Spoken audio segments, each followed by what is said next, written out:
we've reached a point where there can be no more special interests or special cases. Nuclear arms threaten every person on the Earth. Fundamental changes in society are sometimes labeled impractical or contrary to human nature, as if nuclear war were practical, or as if there were only one human nature. But fundamental changes can clearly be made. We're surrounded by them. In the last 2 centuries, abject slavery, which was with us for thousands of years, has almost entirely been eliminated in a stirring worldwide revolution. Women, systematically mistreated for millennia, are gradually gaining the political and economic power traditionally denied to them. And some wars of aggression have recently been stopped or curtailed because of a revulsion felt by the people in the aggressor nations.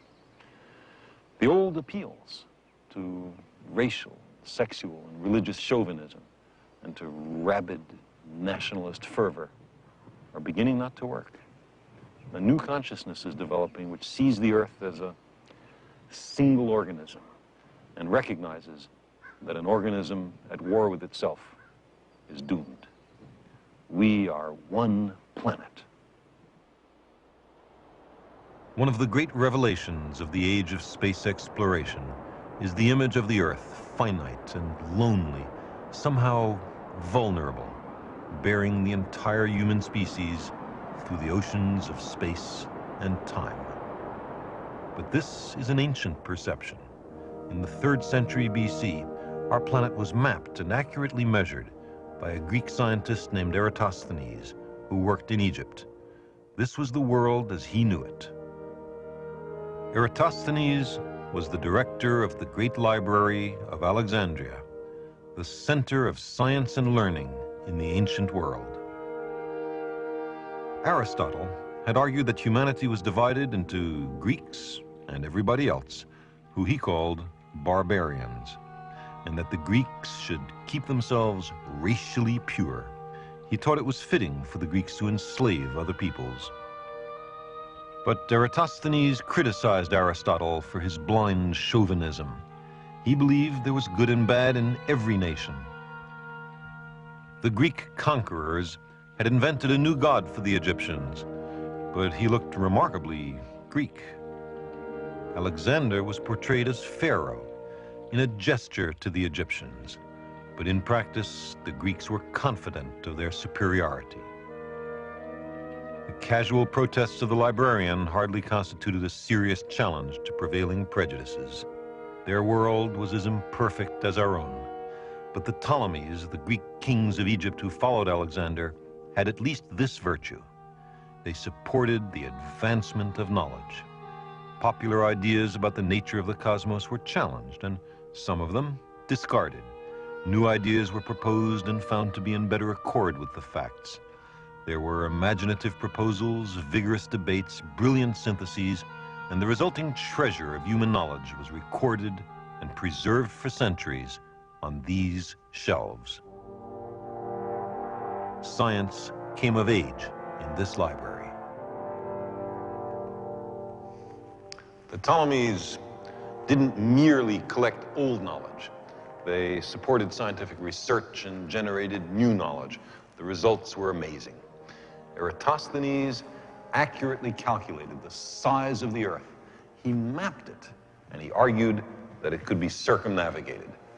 Hipparchus anticipated that stars come into being, slowly move during the course of centuries, and eventually perish. It was he who first cataloged the positions and magnitudes of the stars in order to determine whether there were such changes. Euclid produced a textbook on geometry which human beings learned from for 23 centuries. It's still a great read, full of the most elegant proofs. Galen wrote basic works on healing and anatomy, which dominated medicine until the Renaissance. These are just a few examples. There were dozens of great scholars here and hundreds of fundamental discoveries.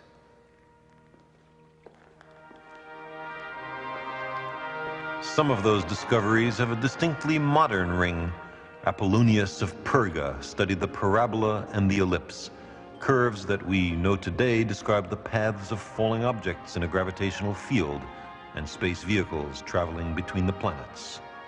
Hieron of Alexandria invented steam engines and gear trains. He was the author of the first book on robots.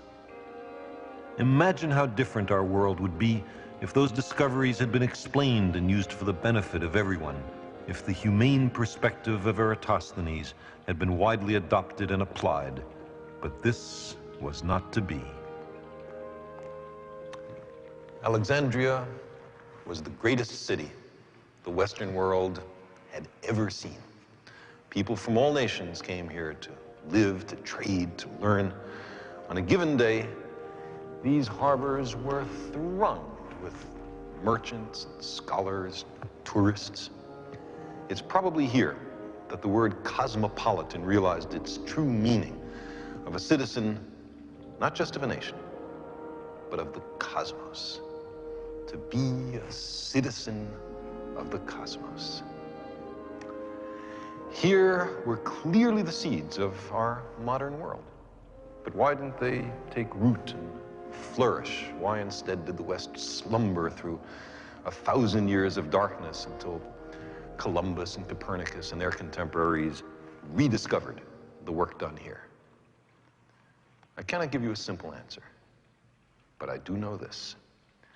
There is no record in the entire history of the library that any of the illustrious scholars and scientists who worked here ever seriously challenged a single political or economic or religious assumption of the society in which they lived.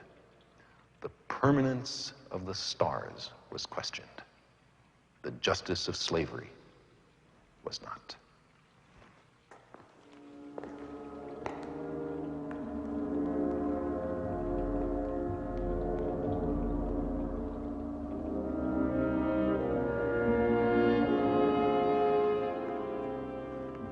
Science and learning in general were the preserve of the privileged few. The vast population of the city had not the vaguest notion of the great discoveries being made within these walls.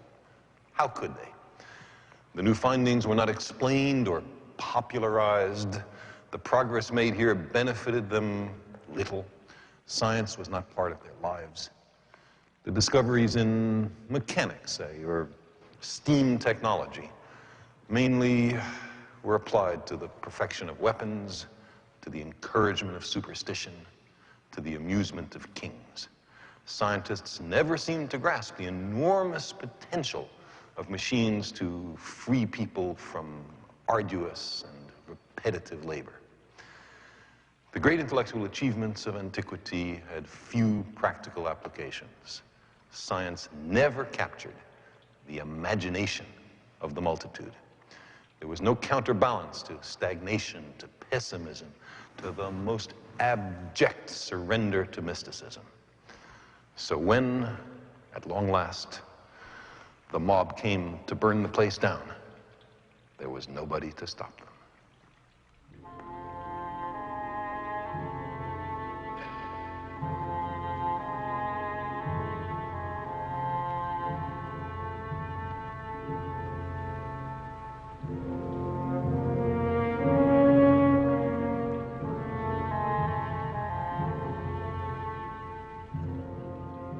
Let me tell you about the end. It's a story about the last scientist to work in this place, a mathematician, astronomer, physicist, and head of the school of Neoplatonic philosophy in Alexandria. That's an extraordinary range of accomplishments for any individual in any age. Her name was Hypatia. She was born in this city in the year 370 AD. This was a time when women had essentially no options. They were considered property. Nevertheless, Hypatia was able to move freely, unselfconsciously, through traditional male domains. By all accounts, she was a great beauty. And although she had many suitors, she had no interest in marriage. The Alexandria of Hypatia's time, by then long under Roman rule, was a city in grave conflict. Slavery, the cancer of the ancient world, had sapped classical civilization of its vitality. The growing Christian church was consolidating its power and attempting to eradicate pagan influence and culture. Hypatia stood at the focus, at the epicenter of mighty social forces. Cyril, the bishop of Alexandria, despised her, in part because of her close friendship with the Roman governor, but also because she was symbolized. She was a symbol of learning and science, which were largely identified by the early church with paganism. In great personal danger, Hypatia continued to teach and to publish until, in the year 415 AD, on her way to work, she was set upon by a fanatical mob of Cyril's followers. They dragged her from a chariot, tore off her clothes, and flayed her flesh from her bones with abalone shells. Her remains were burned, her works obliterated, her name forgotten. Cyril was made a saint. The glory you see around me is nothing but a memory. It does not exist. The last remains of the library were destroyed within a year of Hypatia's death. It's as if an entire civilization had undergone a sort of self-inflicted radical brain surgery, so that most of its memories, discoveries, ideas, and passions were irrevocably wiped out. The loss was incalculable. In some cases, we know only the tantalizing titles of books that had been destroyed. In most cases, we know neither the titles nor the authors. We do know that in this library, there were 123 different plays by Sophocles, of which only 7 have survived to our time. One of those 7 is Oedipus Rex.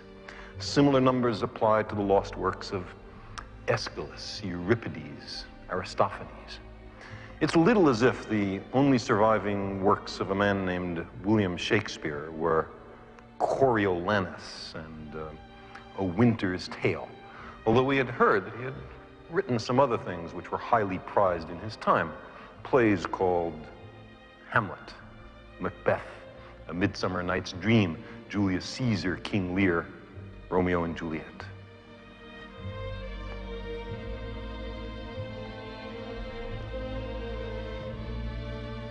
History is full of people who, out of fear or ignorance or the lust for power, have destroyed treasures of immeasurable value, which truly belong to all of us. We must not let it happen again.